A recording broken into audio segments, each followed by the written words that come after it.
Hello, welcome to another week at the bungalow. Completing boxing at the rear, and unfortunately I have to do some brickwork. So last week we were finishing the foundation part, just extending that so that we can get the brickwork in. You can see the rainwater pipe that's been extended, and that's in place. And then I get to do some really bad brickwork. Apologies to all those bricklayers out there.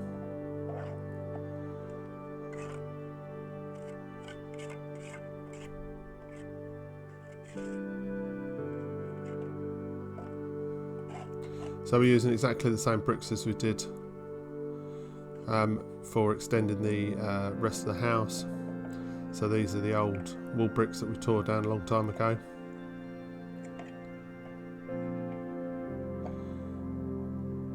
You can see my first deliberate mistake, unfortunately, where I managed to get two bricks, one on top of the other, and I haven't crossed over the bonds. It does get left, and I do leave it because it's below ground level. It's going to get covered up with dirt, and the support that this is actually providing is next to nothing, which is why I'm doing it, because if it was structural, I'd get the bricklayer back, or we'd get the bricklayer back and get it done. But he was a bit pushed with one thing and another, and so we're needs must. We needed to get it done. We need to get the render done. And like I say, it's not structural.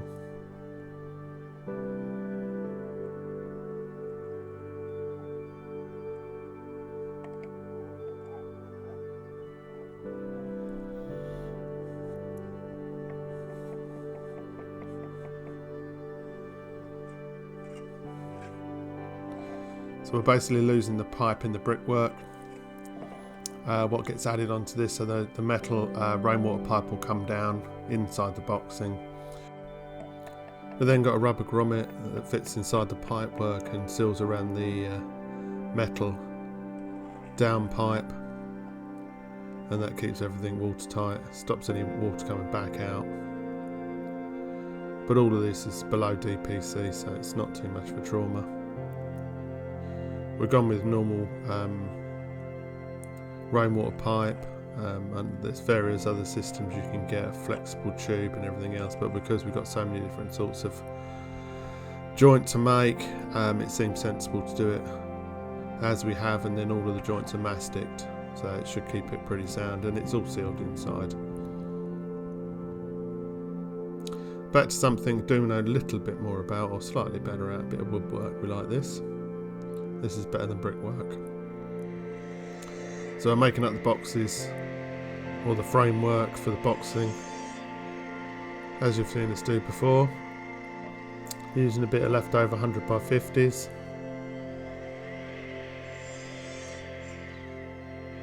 This is then just screwed together, and then this will be fixed to the blockwork walls. Site manager's with us again today.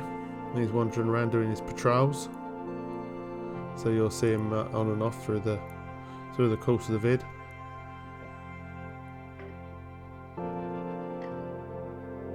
So pretty box standard. You can see the poor old aqua panel's been outside for a little while.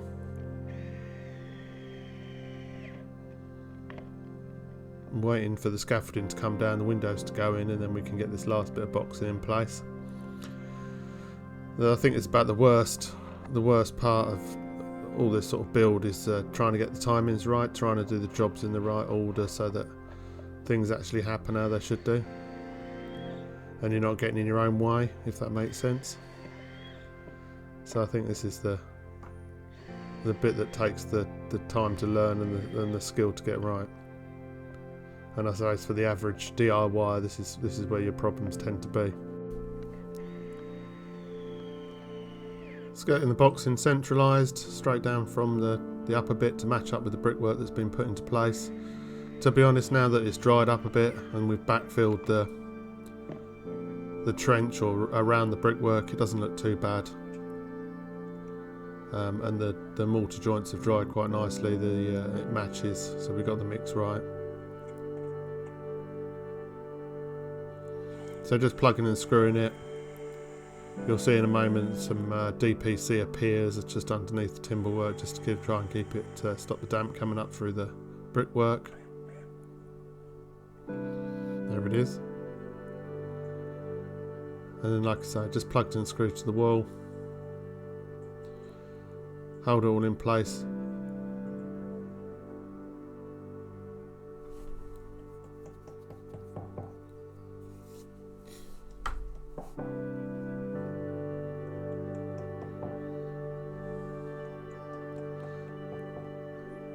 Bit more of the guttering, this needs to go in so that we can get the pipe work inside the boxing. So we're using the cross cut. It's got one of those blades that cuts all sorts of materials. I mean, you just have to be a bit careful, goggles on, because it does shower you with bits of metal and sparks. And then this is the system that we've got. It's a galvanised steel. We've gone with this basically because it looks nice, and we've got very limited amount or very little gutter around the house, so the cost implications aren't too tragic, but it's a bit more expensive than the old plastic, but it does look smart.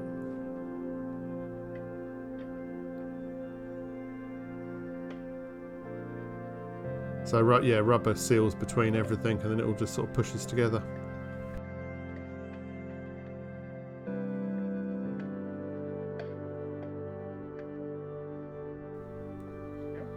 So this gets fixed up onto the fascia. It's quite nice to get all these sort of jobs done as well. So it's things are actually working correctly and working properly. We're trying to get the house in a place over for the winter. So we're getting the render done. The roofs are all done. We've got all the guttering going on, so that we can happily work inside without having to worry about the outside. The garden will be waiting until the spring before we start working on that, but as far as the exterior is concerned, we're just trying to get it complete.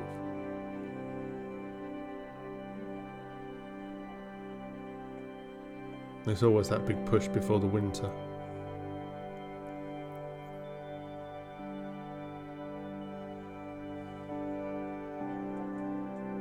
So we're joining plastic, which is coming down from the roof to the metal, which is obviously coming from this guttering to the left. Fortunately, we've got 80mm metal, and the plastic slides nicely inside, and with a bit of mastic around the edge, just seals it up really well. There's thoughts of putting an access panel in the side of the box, and once the render's done, we'll cut an access panel so you can get to all these joints, but we'll have to sort of wait and see.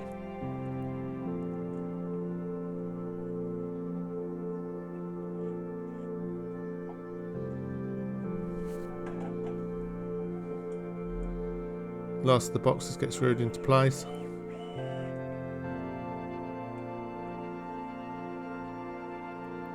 And then the last piece of downpipe measured and cut and put in.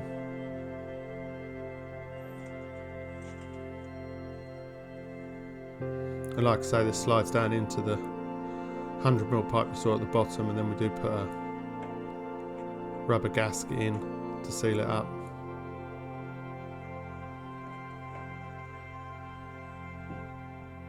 OSB on the outside, exactly the same as you've seen us do before. 9mm OSB, screwed into place.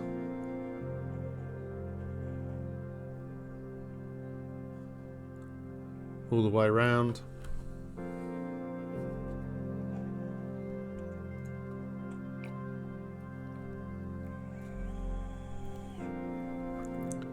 It's also quite good getting these sort of jobs done, because it removes those piles of materials, or those last bits of materials that you've been keeping, just so you can get these jobs finished off.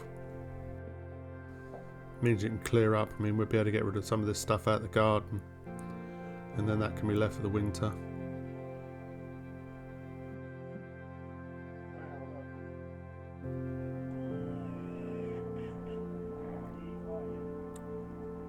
So last bit of OSB.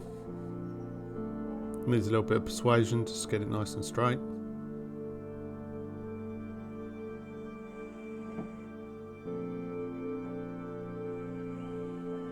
And then we get to fight with the breathable membrane. Go around the outside before we stick the battening on.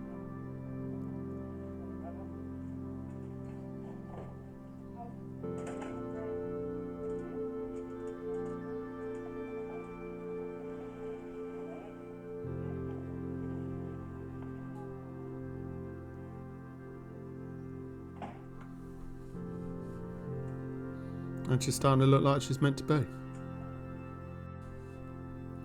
Batten over the top to support the concrete board or the aqua panel. Exactly the same stuff as we've used elsewhere, so it's the 38 by 25 pressure treated.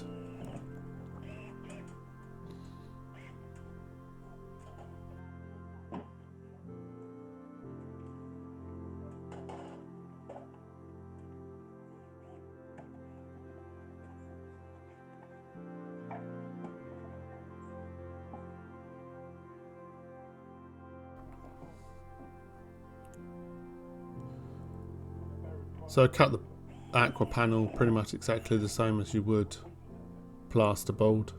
It's a bit heavier, a bit tougher, but you can slice either side with a Stanley blade and then break it.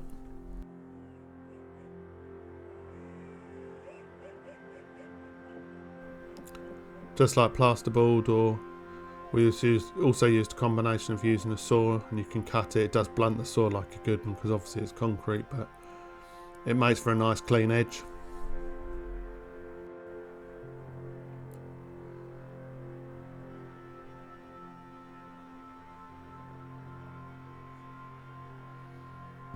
And it's just another material that can be got rid of now that we've completed this part of it. We don't need any concrete board anywhere else. So the remnants and the leftovers will all go to the recyclers, and we'll get rid of it all. We're assuming we can take this down the same place as we have been the hardcore, and it get crushed up and made into somebody else's driveway. And there we go, final piece in place, and that completes the rear boxing.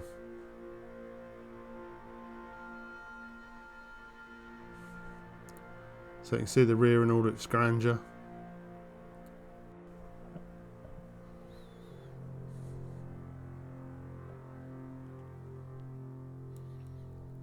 So last sort of look round before the render gets started, hopefully this week.